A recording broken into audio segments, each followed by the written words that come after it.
Okay, it's 1 o'clock. This webinar is about to start. We will probably have a few people still coming in. So I'll just go through the introductory part. And hopefully we have got around 100 people odd signed up for this webinar. So it's proving a very popular topic. So the webinar is about leveraging the strengths of your diverse workforce. My name is James Brook. I'm Joint Managing Director and founder of the Strengths Partnership. And I'd like to welcome you all to this webinar today. Thank you for taking the time to attend. I'm delighted to introduce our guest speaker, who's going to be providing most of the content for the webinar, Danny Kalman. I just want to say a few words by way of introduction to Danny. So Danny's passion is ensuring organizations have the right people in the right place to maximize business results. Danny's written a book recently on inclusive talent management, and he wrote that with Steve Frost, who was the head of diversity for KPMG previously. Danny himself has had a fabulous career, and a career which is involved dealing with lots of different cultures, geographic diversity, and all sorts of other diversity as well. He was Global Director of Talent for Panasonic, and in fact he was the first non-Japanese HR director. He joined Panasonic in 1992, and he took on pan-European responsibility for Panasonic in that role. He's also a very accomplished speaker at international conferences and business schools, and he's written another book, and I would encourage you to have a look at both of these books, both Inclusive Talent Management, that I've already mentioned, as well as his other book, which is titled Make Your People Before You Make Your Profit. Sorry, Product and Profit, which I think is a fabulous title for a book. As a matter of interest, the Inclusive Talent Management book was shortlisted for the PMI Sponsored Management Book of the Year Awards. Anyhow, I'd like to just hand over to Danny just to say a few more words by way of introduction before we kick off. Danny? Okay, good morning. Well, good afternoon now. Thank you very much, James, for this opportunity to share my passion and talk a little bit about my findings or experience around inclusive talent management. As you mentioned, my background is HR, and within HR, I guess my passion has always been around the L&D and talent management. And since I left Panasonic about 3.5 years ago, I've really both had an opportunity of being involved as a co-author of 2 books and also doing a little bit of coaching, etc. But it's been one of the experiences I really wanted to share was around diversity and inclusion and what that means from an HR or from a talent point of view. And I think that will be the main focus of today's webinar. That's great. Thank you very much, Danny. So just quickly looking at the learning objectives. So we're obviously going to look at what is diversity, how it differs from inclusion, also how it differs from equal opportunities as well, and why all those are important. And then how a strengths-based approach can contribute to building a diverse and inclusive workforce. And then, of course, what we can learn from better practices in D&I. The way we're going to run this webinar is it's actually going to be an interview format. So I'm going to be interviewing Danny and asking a variety of questions. And I'd also encourage you to submit your own comments and questions in the chat box on the right-hand side of the screen. And I'll be taking a look at those, and hopefully we'll be able to pick up some of those questions in addition to the ones that we've already agreed with Danny. We'll ask him. What I'd like to do before I hand off to Danny, just to talk through some basic principles and practices around diversity and inclusion, is I'd just like to introduce again our definition of strength, because a lot of people still have this definition in their minds that strengths are something you're good at.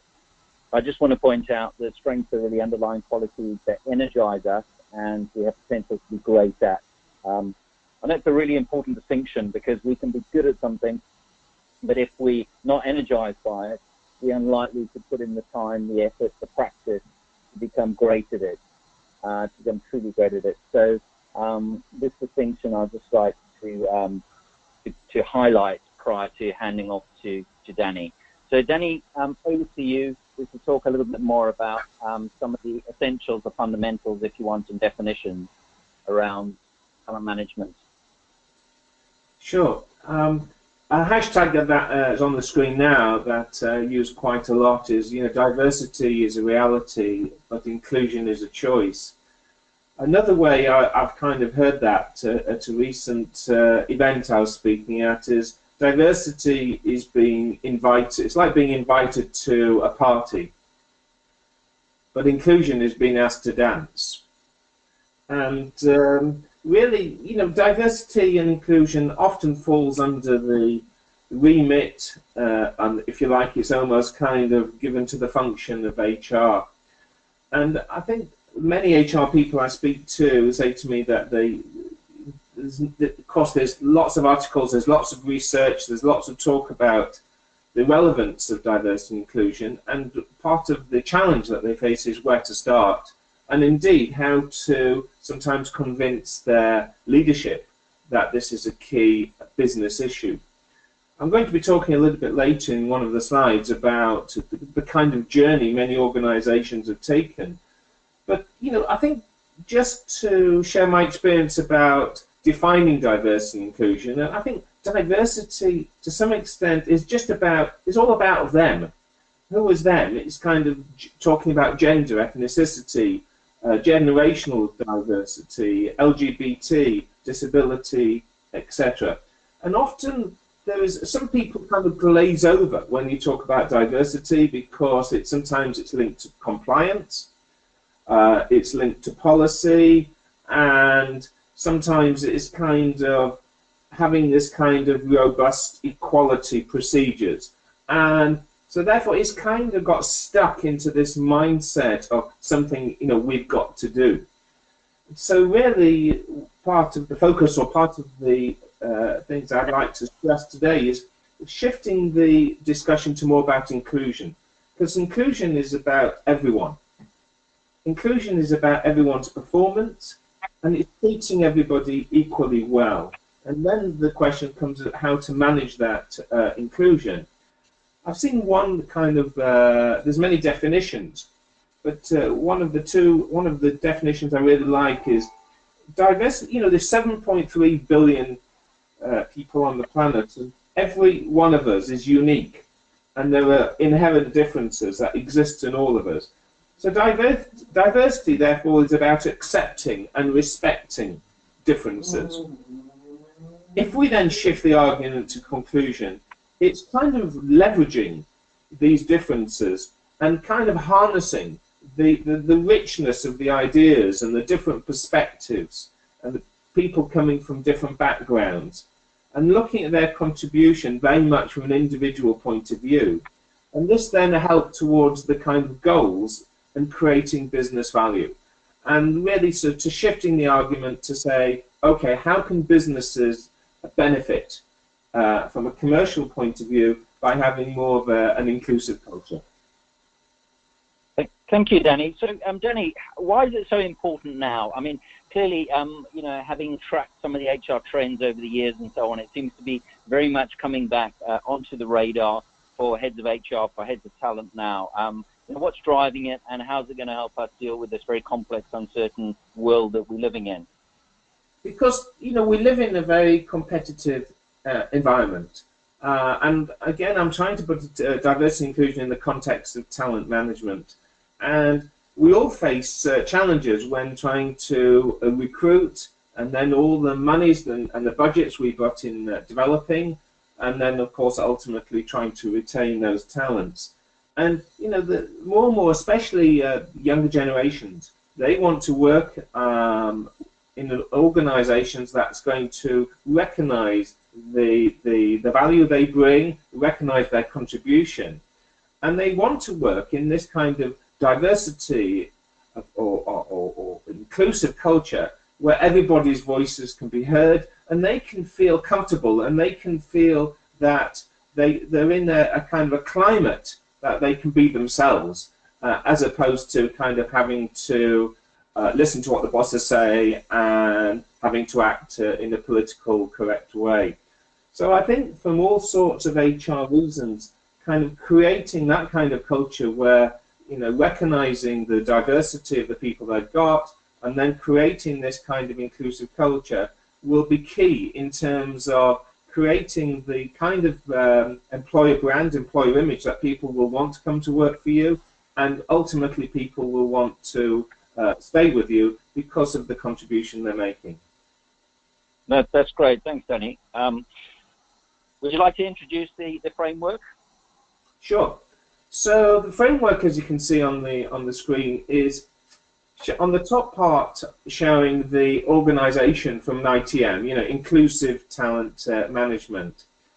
And the point I guess I want to say here is that in some organizations still there will be some kind of, maybe especially in medium to large organizations, there will be maybe some small section or department which focuses on equality or maybe diversity.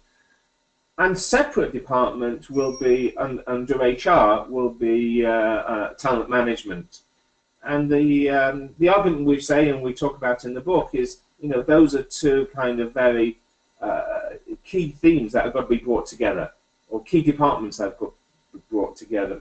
Because talent is all about recognizing diversity and creating that inclusive culture I mentioned before. And in order to be able to bring together these themes, leadership is key. And as we've said quite a lot, and I can very much kind of go into a little bit more detail, in order to create a more inclusive culture in your organizations, two things have got to happen. First of all, your leadership have got to be proactive and recognize the relevance of diversity and inclusion and what is their role. And secondly, nudges or kind of building in procedures or building in processes in your organization that's going to kind of give you this unconscious nudge to continuously look at your recruitment, the way you develop, the way you promote people in terms of from an inclusive and diverse point of view. And I can give you some examples a little bit of that later. From an individual point of view, it's kind of to optimize your strengths. People need to be themselves. They need to feel that they don't have to be or act in a different way. They have to have that inner confidence that I can bring myself to work. And they know their skills. They know step by step what they can contribute to, and they have this ability or this capacity to be able to act in terms of being the best and really developing and leveraging their strengths for both the benefits of themselves and for their organization. That's great. Thank you, Danny. Can you just explain then, in terms of the leadership role, and I would wholly agree that it's really crucial to get the leadership on board in terms of both understanding where they are with their beliefs and assumptions in relation to diversity and inclusion, but also getting them to understand the business benefits. So why do you think, Danny, that there's been such slow progress with diversity and also equal opportunities programs in the past? What would you suggest are the main blockers to this? Well, I think that, first of all, I think we have to understand that everybody's addicted to sameness and likeness. And there is this kind of understandable trend that we will recruit or we want to bring people around us that are like us, that are maybe coming from the same background, may have gone to the same university, a similar career path. And it's very comfortable for leaders, therefore, to have people around them that they are like-minded, that they are as people who they can feel comfortable with. That's kind of easy, and many leaders have said to me personally during my Panasonic days, Danny, I like to have people around me who think the same way as me and will support me, and that's very comfortable for me. And it's kind of then recognizing as leadership, what does diversity bring, and how to create this inclusive culture, and what will that look like, and what will that mean to the organization. And there are many examples, if you go back over even the last 20, 30 years, of organizations that actually have gone out of business as a result of lack of diversity, of lack of kind of creativity of thinking, etc. And just give you a couple of examples. If you look at Kodak Kodak, if you go back 20 years ago, was the leading manufacturer of cameras. And one of the reasons why Kodak lost their way and now out of business is that that their cash cow was their film processing. And when a number of their engineers actually developed the first digital cameras, but they were kind of ignored, and they refused to go down that road of technology because that would threaten their cash cow and threaten where they made all their profits. And so therefore they lost their way totally, and one can see as a result Kodak are now out of business. Lehman Brothers, before the financial crash in 2008, one of the senior management team of Lehman Brothers in 2005 raised the issue of the dangers of what Lehman Brothers were doing in terms of the market and the mortgage business, but that person was fired because it challenged the kind of way of thinking of Lehman Brothers at that time, and they didn't want to kind of listen to those kind of views. So really, leadership needs to recognize that by bringing in people who will challenge, who will kind of create a culture whereby they feel comfortable with different ideas than perhaps a leadership team. That's why it's absolutely key to get leadership on board and to recognize that. And they themselves, sometimes you need to have those kind of discussions in terms of recognizing that. And I had one lovely example when a leader actually recognized the challenges that particularly female graduates of finding jobs and finding roles, when his own daughter was attending interviews and recognized that she was not given the same opportunities as his son, who a couple of years ago had easily found those kind of roles. So, I think leadership is all about, recognizing that, and there's a few techniques I can talk later, James, of how to involve the leaders more and more in your organization. That sounds great, Danny. I'd just like to hear your view on, obviously there was a recent very controversial case where at Google, a senior engineer was fired for expressing obviously some very sweeping kind of generalized views around male versus female managers and leaders in the business.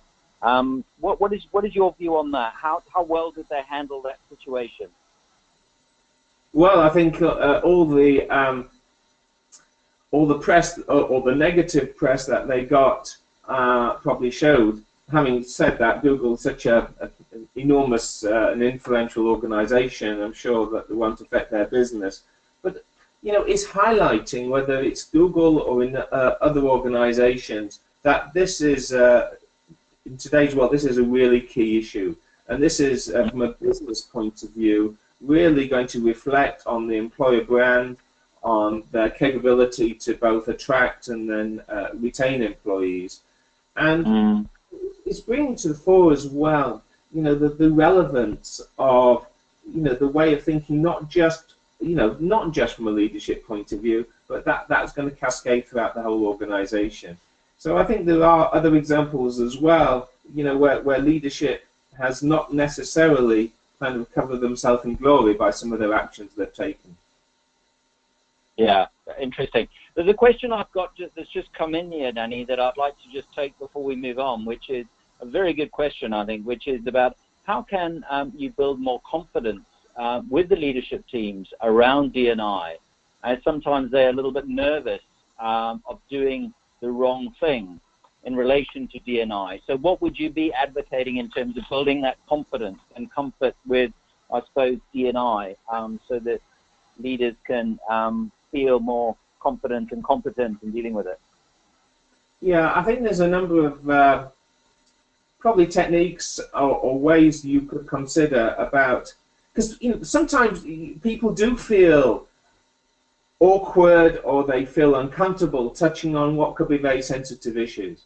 And it's kind of sometimes having that transparency of discussion and with a whole wide range of people.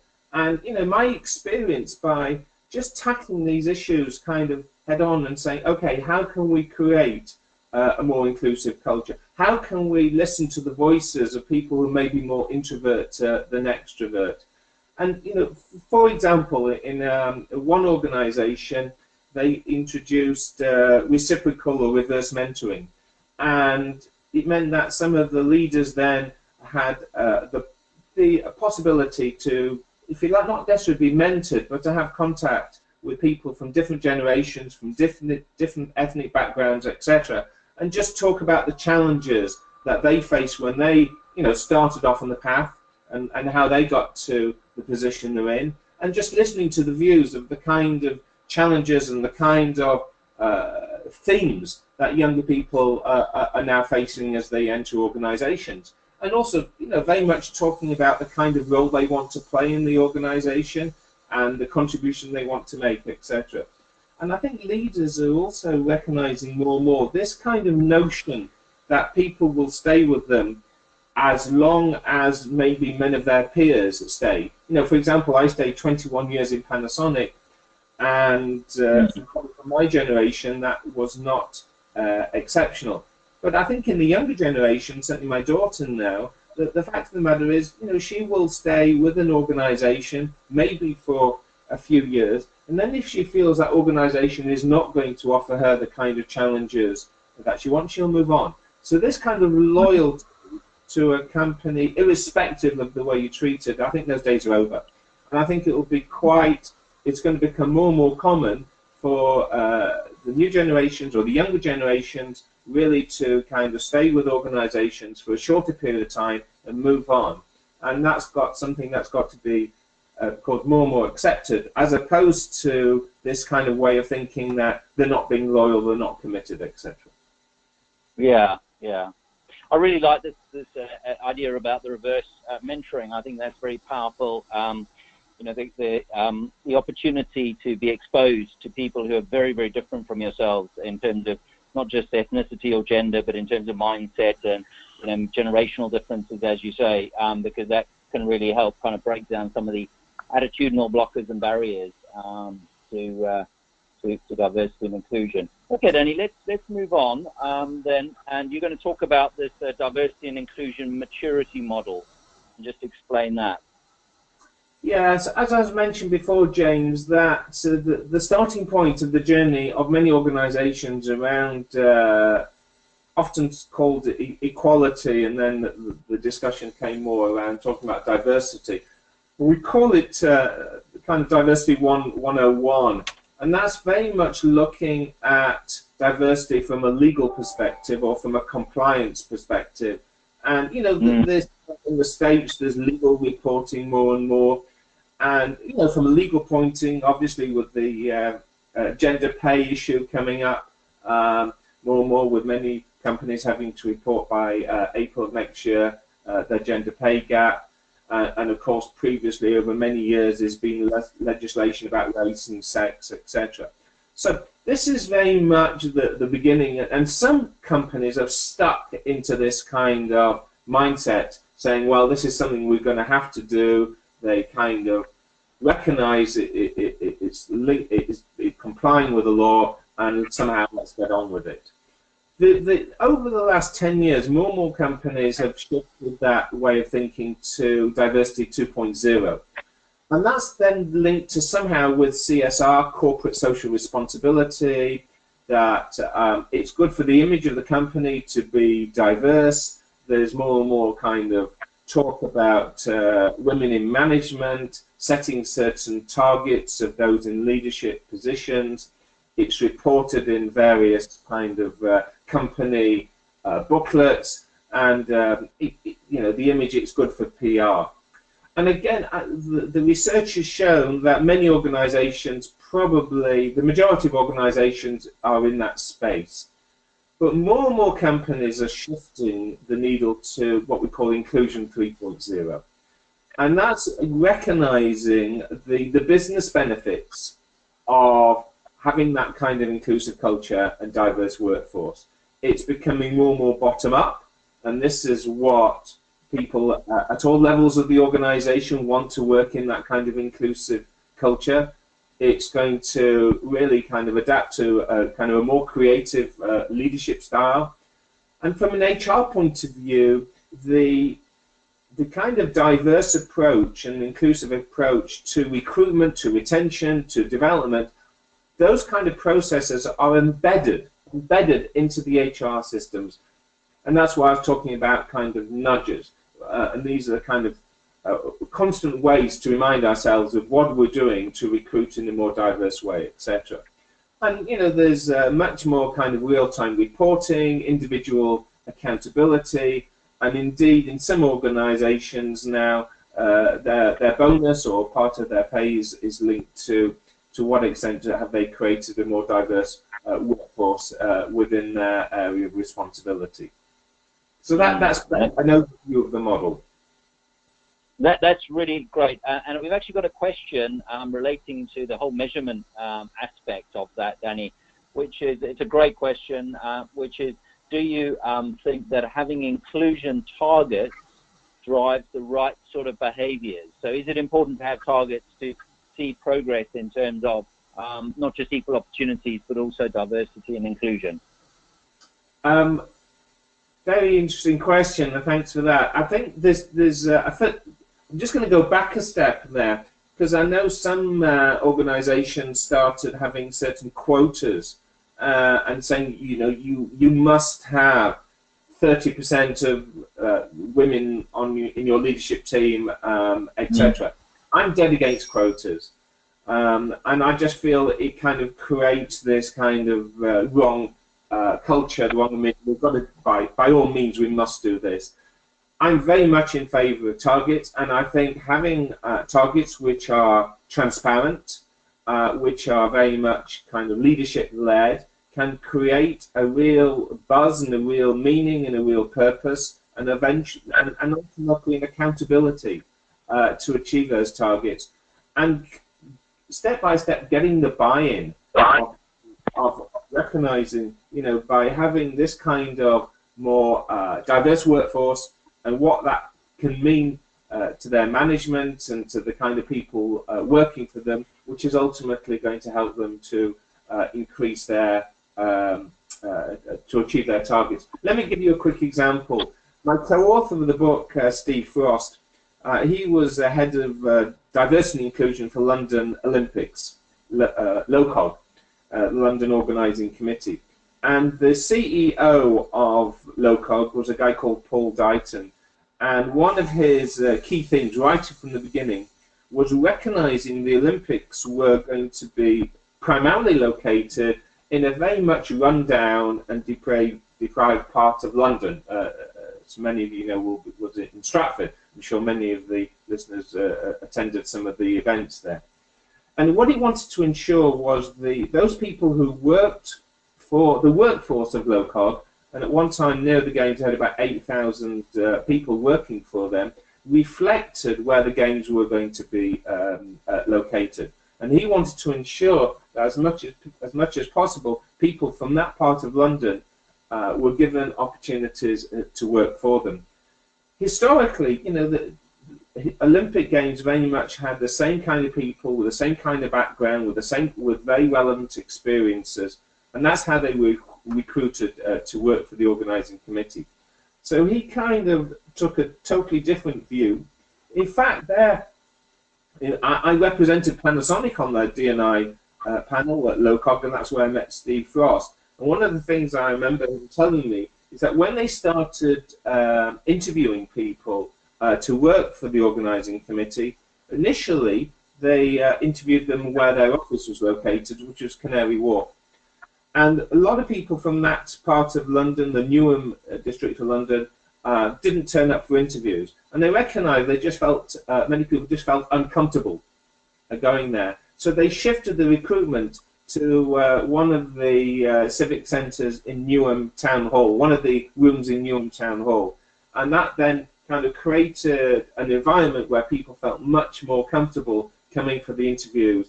And you know, they did a number of things there. For example, one of the things they did in terms of creating more opportunities with people from disabilities, they had a guaranteed interview scheme. You know, it wasn't guaranteed a job, but they were guaranteed an interview. They did things like group interviews. So rather than this potential bias of a one-to-one interview, they had a number of people in the group and chose from them. So they created this kind of culture within LOCOG, set by the leader Paul Dighton, that each head of each department throughout the whole of the facilities of the different departments of London Olympics, they were set these voluntary targets. And they were very transparent, and each department could see how the other departments were doing. And as a result of this transparency, and as a result of recognizing this was the direction from leadership, of we wanted an inclusive games, we wanted to attract people from all sorts of backgrounds, and giving them an opportunity to feel part of that spirit of the Olympics created a wonderful buzz. And I think there's lots of lessons to be learned from it. Yeah, that's a great example, Danny, and it reminds me a lot of my own personal experiences in relation to, for instance, putting in place targets for equal opportunities and diversity and so on. I think targets will work because they guide behaviour. Of course, what gets measured gets done. But at the same time, I think I would caution our audience today against putting in targets and then promoting people who are not qualified for those positions. And clearly, the strengths-based approach really will help with that, because you're not looking so much at what universities people went to or what necessarily degrees they've got or qualifications they've got. You're looking more at the strengths and the skills of people when you're recruiting and hiring them. That moves us on nicely, Danny, to how can a lot of people are attending this webinar to find out a little bit more, not just about diversity and inclusion, but how can the strengths-based approach help organizations achieve their D&I goals? So do you just want to give some maybe practical pointers and tips around that? Sure. Well, I started working with yourself, James, and Paul, your joint MD, a number of years ago, in fact, during my Panasonic days. And, I recognize that there'd been so much focus at Panasonic during the performance management on people's, dare I say, weaknesses or development needs. And my learning from that was very much that it's very unlikely you're going to turn that kind of weakness or development need into a strength. So, we shifted the way of thinking to very much trying to recognize the strengths and then leveraging those strengths both for the benefits of the individual and benefits of the organization. And, even putting that in the context of diversity and inclusion, it's very much within having that kind of diverse workforce.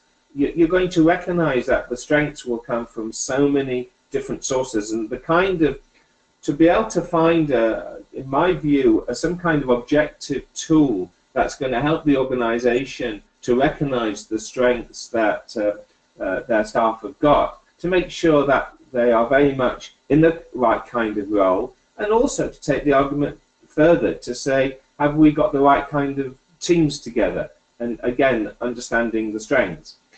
So maybe just sharing another example where I personally have been using strengths profiles, that a CEO that I was coaching, I discussed with him the possibility of each of his direct reports having a possibility with a profile and a 360.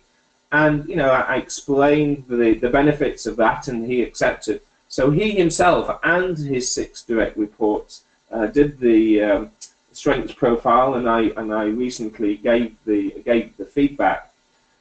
That was interesting itself, but then also they then did the team report, and just to give you one example which came out of that, which kind of, to me, highlighted the importance of understanding the strengths that you've got within the teams, is that the CEO had recognized that one of the failings of the team was this lack of attention to detail. And indeed, quite a lot of contracts and mistakes had been made in very key documents. Surprise, surprise, that when we did the team report, and one of the factors that came out very starkly was that no one in the team, including the CEO, had any kind of strength around detail and an eye for detail. And it really highlighted, and in fact it's now work in progress with the team, of saying, okay, well, as actually this isn't something that anybody is really energized by in terms of this particular theme, what can we do to ensure we're not, as an organization, to continue making the kind of silly and really awful mistakes that were being made in terms of some of their documents that were going out to their clients and customers. So I think that, from a personal point of view, I've recognized more and more by leveraging the strengths that you have within your workforce, and to be able to, shift people maybe or discuss parts of their career path in terms of the kind of roles that they could consider doing in the future, or trying to understand that maybe the team doesn't have all those particular strengths. Who else who may not be part of the team, that could take responsibility for those documents, that really brought those discussions to the fore.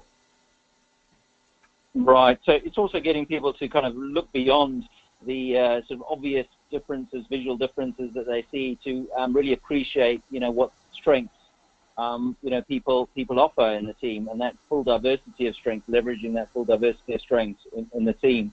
Danny, I'm very conscious that we've got a lot of questions coming in, so I'm going to ask you to be quite efficient at answering the next couple of questions that we've prepared, and then we can get on to some of the questions that participants are asking. Okay. So if I had to ask you, Danny, what 3 successful practices have you seen in organizations, and have come through, obviously, your research that you did for the book, that other companies can learn from the most? So what 3, if you want, key practices would you be recommending to this audience we've got today? Okay, well, one very general one and 2 specific ones, James. One very general one is when you're looking at sometimes we call this in HR SWP, Strategic Workforce Planning. It's kind of the kind of discussions I had with many organizations is the recognition that it actually is not SWP, it's more OWP, Operational Workforce Planning. It's recognizing what kind of skills and what kind of experiences is the organization going to need, not just for today, but in 3 years' time. And therefore, how do you need to leverage the strengths of either people you've got currently, or maybe you need to bring in new talents in the future? And I think more and more organizations are recognizing that's a key thing.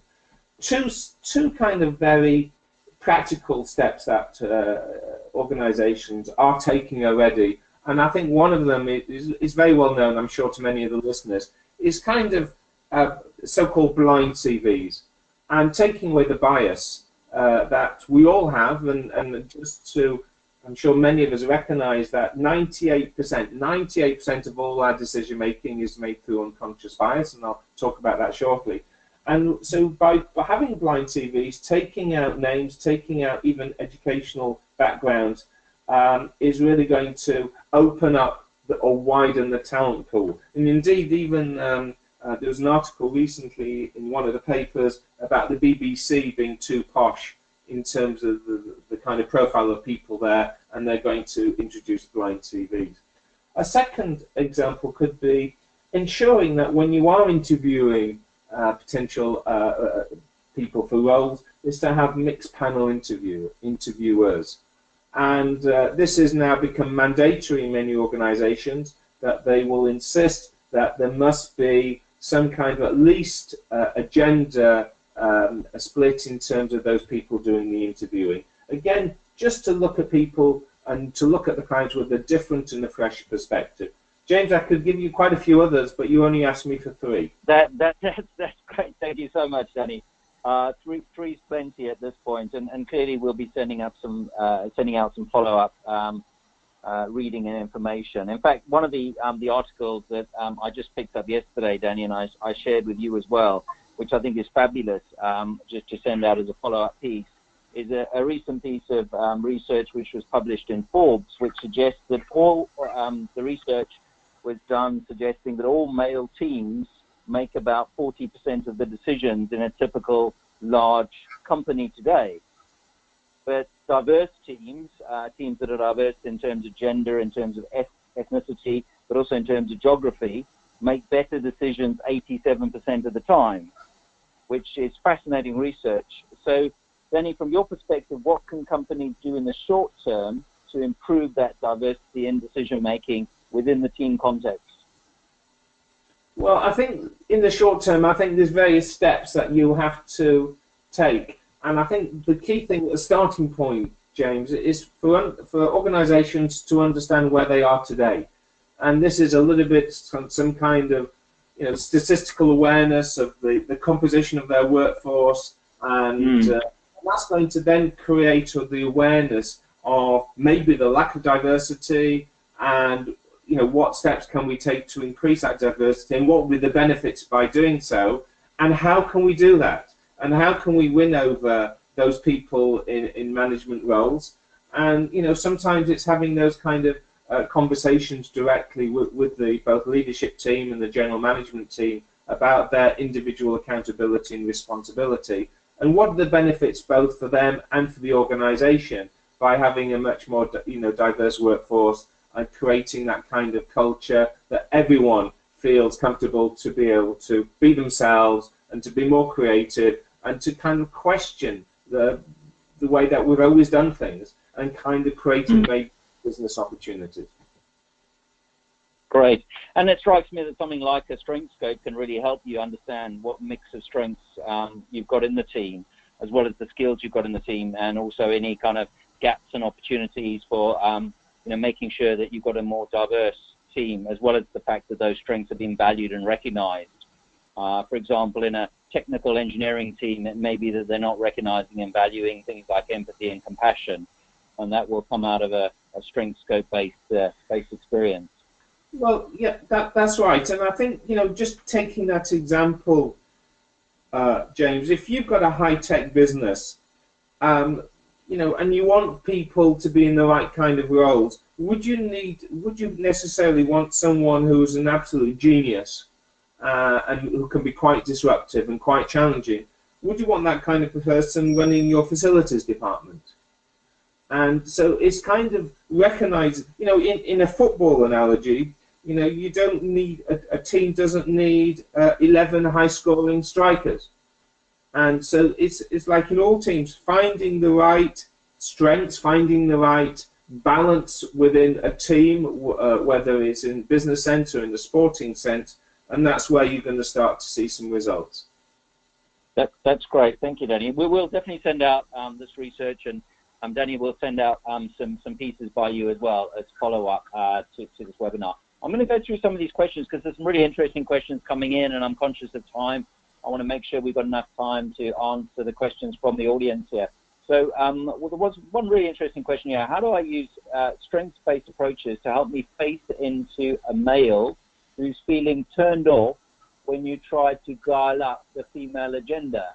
For example, doing specific mentoring for females who feel unloved. What successful strategies have you come across that have delivered the organizational change needed for a more inclusive culture to emerge? I've heard that point before, and I think it's a really good one. And of course, there's as you said, lots of focus on initiatives to promote female in leadership roles, and that could be certain seminars that are only for females. There could be a mentoring scheme to promote more confidence within females. There could be some kind of networks or groups, etc. And I remember being at a forum when a guy raised his hand and he said, well, what about us men? And what about us having these kind of opportunities as well? And it really creates a really interesting discussion about that.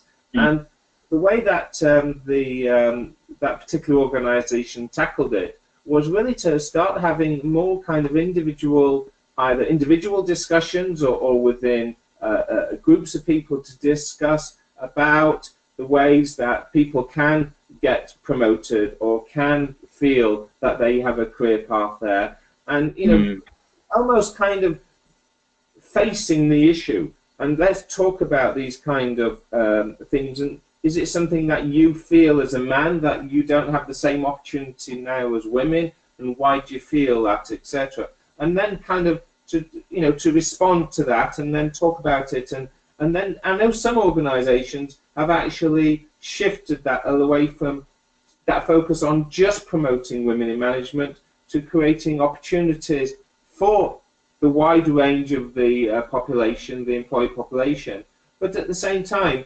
recognising there may be some elements that women need more confidence. And I can give one very quick example of that, James, is that there was a professional services company, a partner of that, and he was very responsible for the promotion of people into director positions before they get into partnership positions. And he had one particular very, very talented woman in his team, and because this woman did not self-promote, because this woman did not find opportunities to say, please consider me as someone, as a candidate for promotion, he totally thought she wasn't interested. Whereas there were 2 or 3 men in his section that, they were saying, yeah, we're really ambitious, we want to do all these kind of things, what can we do to put ourselves forward, etc., etc. And this partner recognized that, to be able to find a forum to listening to everybody's voices equally, and to leverage, the strengths that we have, not necessarily just listening to those voices that are the extroverts, who, and tends to be more male as a generalization, who are going to be looking for those kind of promotion opportunities. So what I'm trying to say is, as organizations more and more, to create the culture, or to create the platform that everybody's views are heard, to be able to have those discussions, and maybe you need to, as an organization, create the kind of groups that everybody has opportunities to grow. Yeah, I'd like to add to that, Danny, because I think also there's a real challenge out there, and I was chatting to a senior HR person the other day. There's a real challenge out there in terms of there not really being objective criteria often for hiring and promotion decisions, and you find that a lot of these things are subjective, and they're based on actually hiring and promotion kind of criteria that fly in the face of diversity and inclusion. So, for example, as in your example, I think it's a great example, your ability to self-promote, or your ability to demonstrate out-front leadership, or to shout the loudest. And a lot of companies are still using those sorts of criteria. The squeaky wheel gets the oil, the attention. And so I think it's also about kind of moving towards much more kind of objective hiring and succession models. Right. Let me see. Danny, there's a few other questions. There was another one relating to top management. I think we've covered that already. So just by way of sort of closing off then, Danny, how can people learn more about D&I? Where would you encourage them to go to learn more about D&I? Well, there's a number of for example, the CIPD, the Chartered Institute of Personnel Development, they're going on their website. They have a number of documents, a number of kind of fact sheets. I was just reading a report which came through People Management called Bridging the Divide, Why Diversity and Inclusion Should Be on Your Agenda. And it also references a number of articles as well. So I think that could be one source. Of course, I'm a little bit biased, and I think the book that I wrote with Steve Frost, which I think is on one of the slides, James, maybe one of the slides coming up, is around inclusive talent management, and that's very much, as a book, really focusing very much on how businesses can thrive on an age of diversity. We interviewed, and in some cases met up face-to-face with around 67 organisations from the public sector, private sector, the charity sector, looking to understand the kind of journeys they've been on in terms of their D&I approach. And it's full of kind of examples of what organisations are doing. You know, that could be around the blind TVs or mixed panels, the language in adverts in terms of the way you attract people, in terms of the language. Some wonderful examples, for example, from the Royal Mail, how they kind of shifted from a very male dominated workforce to when they went into the private sector to become much more diverse in terms of not just from gender, from ethnicity, etc. So there's kind of there's lots of, not just obviously this book, there's lots of materials out there.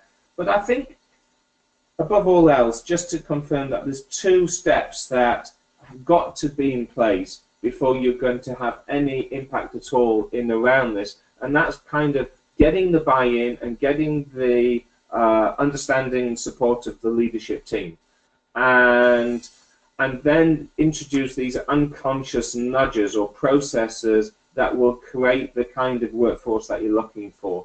But always put it in the context of business and business benefits. And in the book as well, we've kind of highlighted some examples where businesses actually won some new accounts by having a diverse team in their sales promotion section.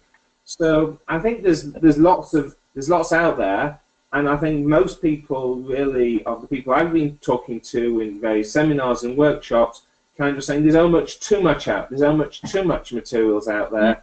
What steps, what practical steps can we take to kind of bring this to the fore of our leadership and within our organizations? And so I think that's the approach I would take, is understanding where you are today, seeing what the kind of workforce that in the skills and the strengths that you need in terms of the people that you've got, and therefore actually starting to put a program together. That's great, Danny. There's a final question that's come in that I'd like to, before we close off, we have got a little bit of time, that I'd like you to take, because it's a really interesting one. This, I'm just trying to see who it is here. It's not very easy to see here. But the question is there anything about the language of the D&I approach that prevents managers engaging fully and effectively with it? Does the narrative around diversity incentivize and invite business leaders to take this seriously? That's actually from Graham, who asked that question. I think it's a fabulous question. So how would you respond to that? Yeah, it's a good question, Graham. I think there's 2 kind of barriers which come to mind, which probably prompted your question. One is this kind of treading on eggshells in terms of kind of being politically incorrect, and in terms of raising issues which may be uncomfortable, etc. So I think in that particular case, it's being direct and being transparent, and really having the kind of conversations with groups or with individuals, and really trying to, even within the leadership and management team, to be able to talk about what does it mean to have a more diverse workforce, and what is the impact you can have on that, and what could be the business benefit. So and the other second one is changing the narrative from compliance, from we've got to do this, it's no choice, and yes, it's a pain, but somehow let's find a way to comply with the law, or try to satisfy our shareholders, or in the public sector, maybe to make sure that we're kind of ticking various boxes, etc. So it's shifting that narrative away from that kind of way of compliance and that mindset to much more about what are the positive benefits of having that kind of workforce in terms of the richness and the creativity of decision making, the inclusivity, what will that mean to the people working within the organization, what would be the business benefit, how will people feel working in a culture where they can be themselves as opposed to be somebody that they don't feel comfortable with, how are people going to feel whereby they can be surrounded by people from different backgrounds, from different ages, all bringing in the kind of richness of their experiences and the kind of atmosphere that would create. So I think it's shifting that way of thinking from something that it's mandatory, it's no choice, it's difficult, to saying, wow, this could be really great. Yeah, that's great. Thank you, Danny. And it's I think underlines the importance of really kind of open, honest dialogue within the organisation and creating the space and the time for that dialogue. And a very interesting quote, and one of my favourite quotes actually from Nelson Mandela, it was that nobody's born prejudiced or racist. You know, they learn it through their environment and through conditions over time. And in order to break down those conditions, you really have to create the space and the time for the dialogue and an open dialogue about those things and engage, as you say, the leaders in doing that. Danny, I'd like to thank you very much for coming along to talk about diversity and inclusion and how strengths can obviously play a key role in driving diversity and inclusion. And I just want to say that Danny's actually going to be at our conference in just over a week's time. We've got a global Strengthscope practitioner conference, which is happening on the 5th of October at the Holiday Inn in Bloomsbury.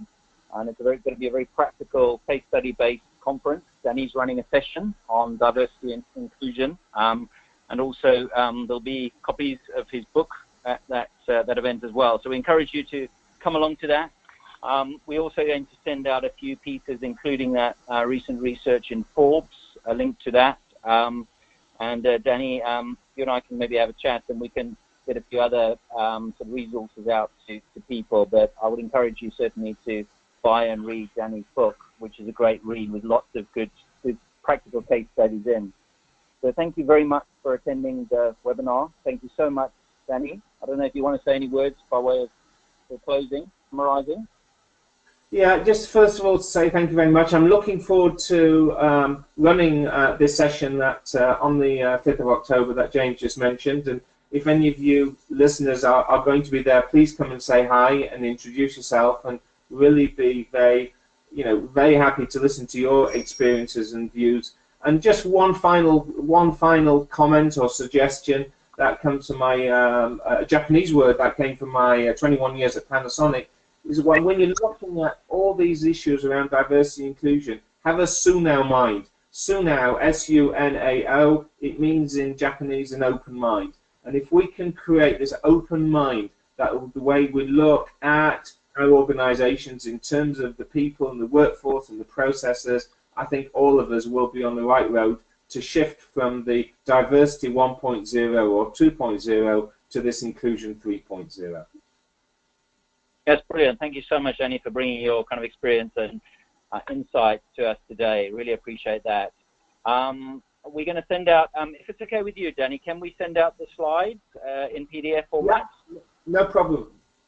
That's fantastic. Okay, so we'll get those slides as well out to you, as well as the articles that we promised. So, and there's a link that you can go into if you want to sign up for the conference as well. Thanks very much, all. You take care and have a great rest of the day and a good weekend. Thanks very much for attending.